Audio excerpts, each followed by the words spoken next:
They place much importance on time. However, genealogy of Jesus Christ has a gap between the time and between the generations.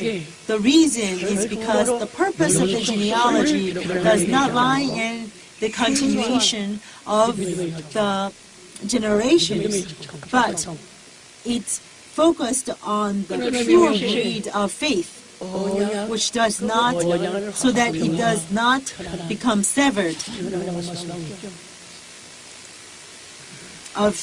It doesn't have any severance of the covenant, because it shows the lineage of the covenant. In other words, you get divorced and you go get married with someone else and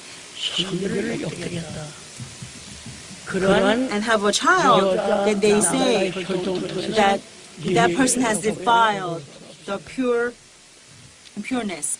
And to such a line with such corruption, the lineage of Jesus Christ cannot be established. So every person recorded there must be the lineage of faith.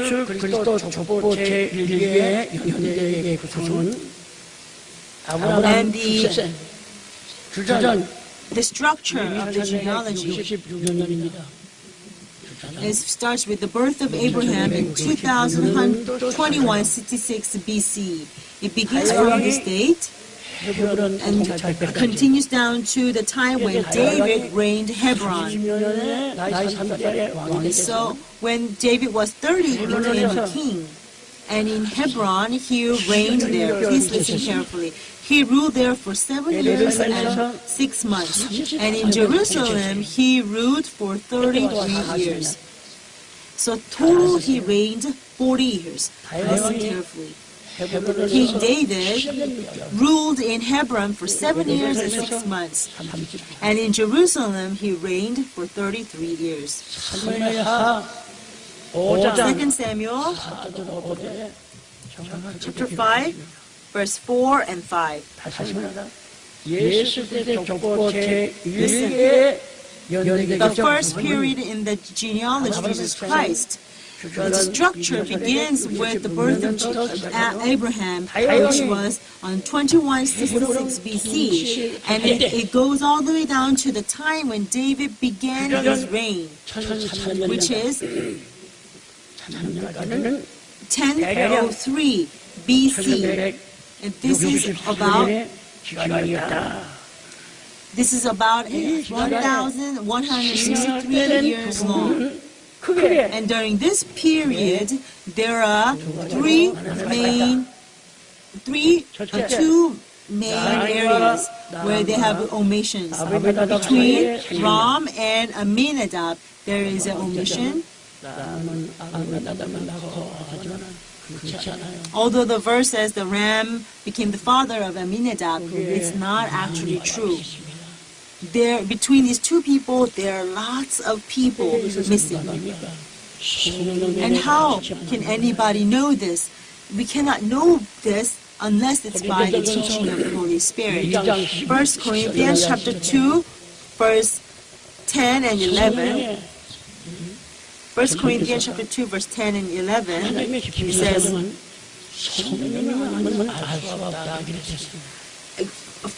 to us, God revealed them through the Spirit, because Spirit searches all things, even the depth of God, and that's why God told us to receive the Holy Spirit. Without receiving the Spirit, we cannot believe in Jesus.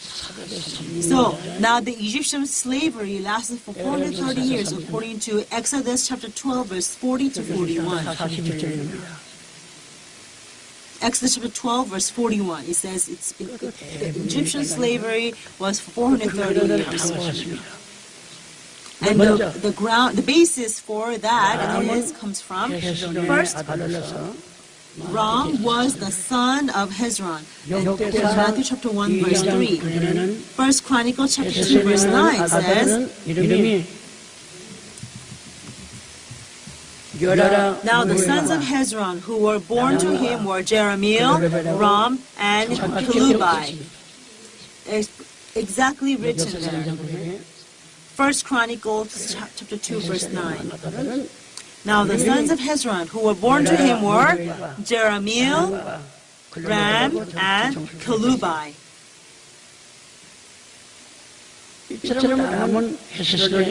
And likewise, Ram was Hezron's biological son.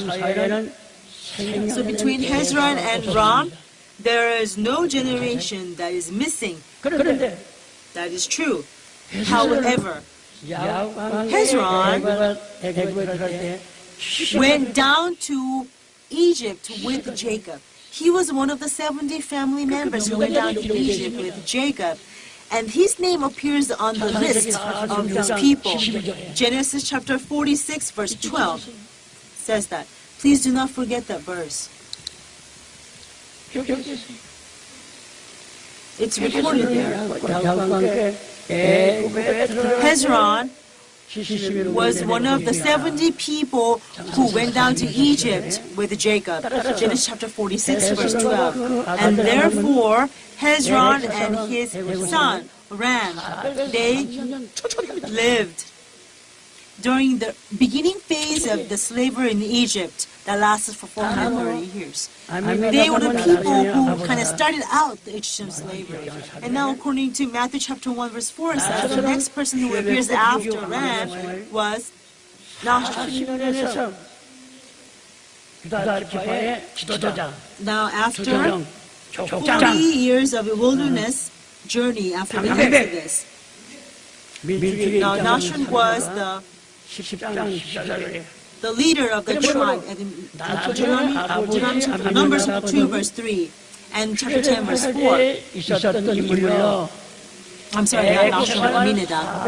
And now Aminadab was the person who lived in the last phase of the Egyptian slavery, who actually went through the Exodus. Once again, Nahshon's father, Aminadab, he was actually a person who existed during the Exodus, who lived during the latter phase of the Egyptian slavery of the 430 years. Also, Aminadab's daughter, Elizabeth, she is the wife of the great priest Aaron, who is the older brother of Moses. And she married with Aaron.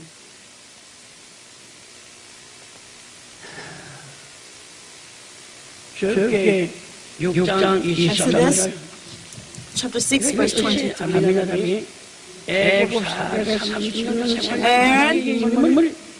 We know that Aaron lived during the last phase of the Egyptian slavery that lasted 430 years long, right? So if you were to summarize all this again, Hezron and Ram, they lived during the early phase of the 430 years of the Egyptian slavery. However, Aminadab and Nahshon, they were the people who lived in the latter phase of the 430 years of the Egyptian slavery. And that is why between Ram and Aminadab, there is this 430 long period that exists. And all the generations within the time, all have been omitted in the genealogy of Jesus Christ that appears in Matthew chapter 1. So between Ram and Aminadab, all the people who lived during that 430 years are missing from this genealogy. And how precious is this word? Secondly, let's look at Salmon and Boaz. Between Salmon and Boaz, there are people missing too. It's about 440 years of the judges' period.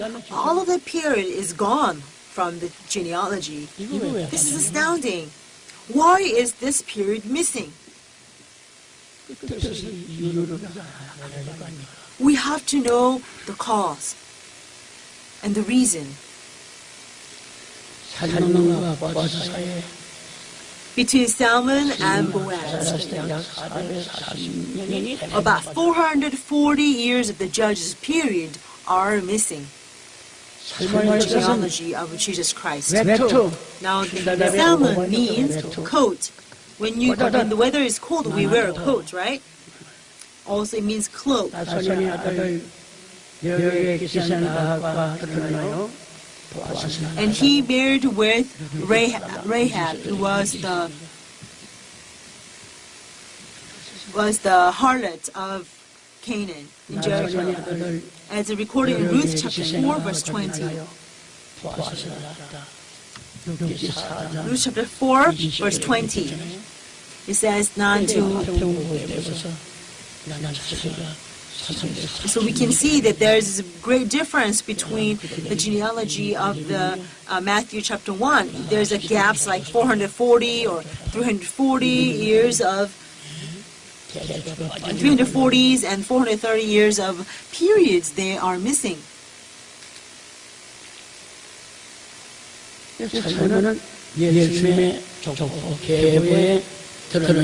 Salmon was people who is included in the genealogy of Jesus Christ.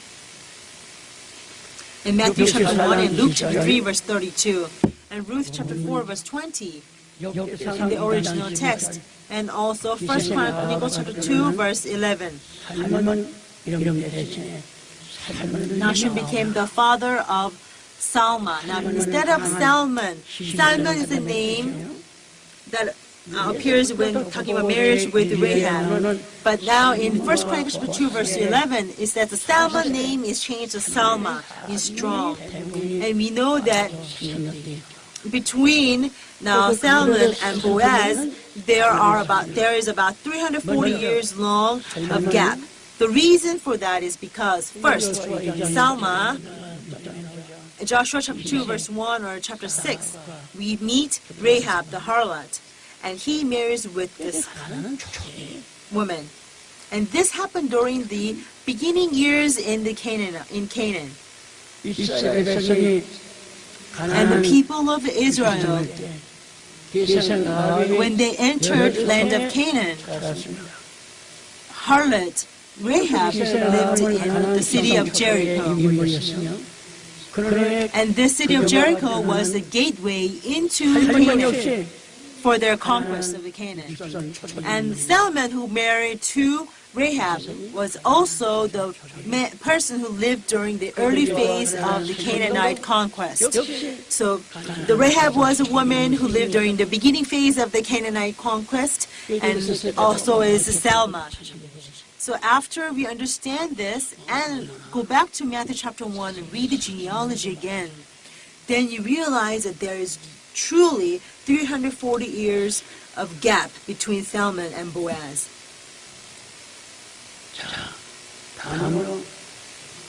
Next, let's look at Boaz. He's a person who lived during the later phase of the Judges period. Now, he's a person who lived after 340 years of the Judges period, but it's recorded in this genealogy of Matthew 1 as if he's also living in the beginning phase of the Judges period. And we can ask why the Bible has recorded it such a way. And yet the Bible tells us to read the book of the Lord. There's nothing, not one of these will be missing. None of it lacks its mate. Now Jesus Christ, according to Colossians chapter 1 verse 2, Jesus Christ is the mystery of God. What kind of mystery? It's a mystery of the glory, mystery of hope. Salmon married with a prostitute. And between the two, according to Ruth chapter 4 verse 20, Boaz was born from a prostitute and Salmon. And 1 Chronicles chapter 2 verse 11 also says, Nahshon became the father of Salma. Salma became father of Boaz. And now here name Salma is the same name of the Salmon who married with Rahab. Salmon who appears in the first period of the genealogy of Jesus Christ. Now between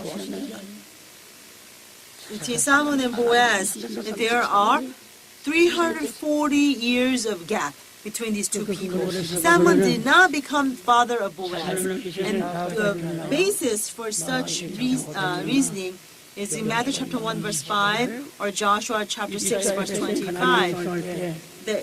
When Israelites were about to conquer Canaan, Rahab the harlot lived in the city of Jericho, and she was the woman who lived in the early phase of the Canaan conquest. Salmon, who married to her also, is a man who lived during the early beginning phase of conquest of Canaan. Miss Salmon and Ruth, they got married together. So they're from the same generation, same time. But next, Boaz lived during the latter phase of Judges period, which is 340 years after. Salmon lived 340 years in prior, and Boaz lived 340 years after. Now Boaz lived with Ruth and gave birth to Obed. Now this Obed is the father of Jesse, who is the father of David. So in Ruth chapter 13 verse 17, chapter 4 verse 13, 17 and 21. Don't forget these verses. Ruth chapter 4 verse 13, 17 and 12. And David was born in 1040 BC.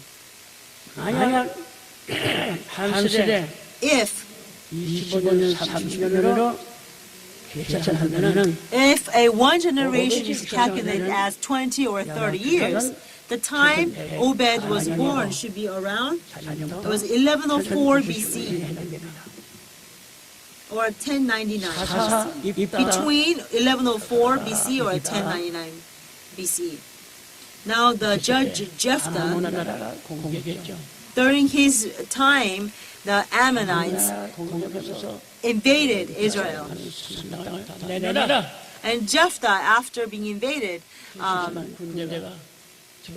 the Ammonites came in and blackmailed them, gave us this territory. Israelites didn't have, had the time to take a breath because Ammonites are very ruthless and cruel people. And now, at that time, God spoke through the mouth of Jephthah, saying,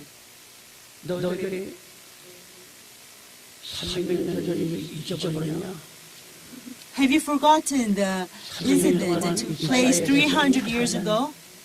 For 300 years, the land Israelites have possessed.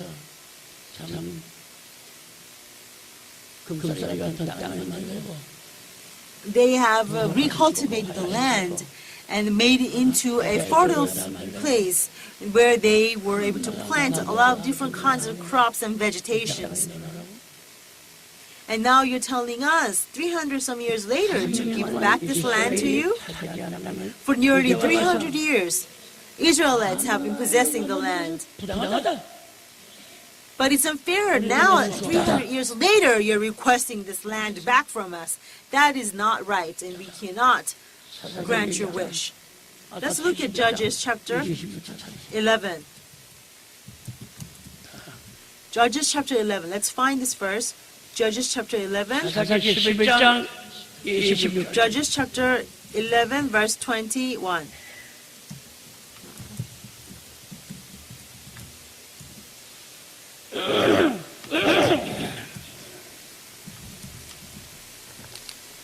Judges chapter 11 verse 21.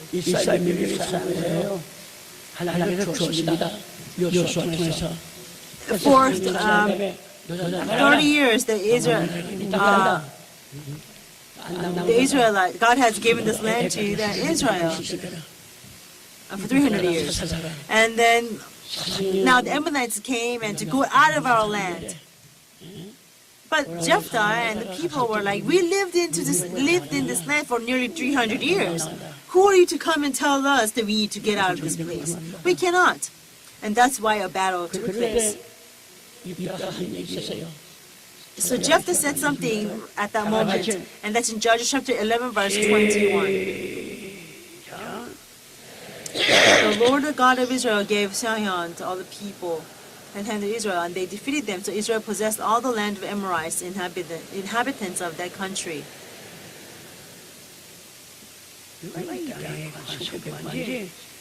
300여 년을 살았는데 So I've lived in a place of nearly 300 years. 그 외에 참 40년 통치가 있었고 And there was about 40 years of reign of Saul. So for about 340 years, and they're telling them to get out of the land after 300 some years. And that was just absurd. So they had a battle, and tons and tons of Amorites, they died.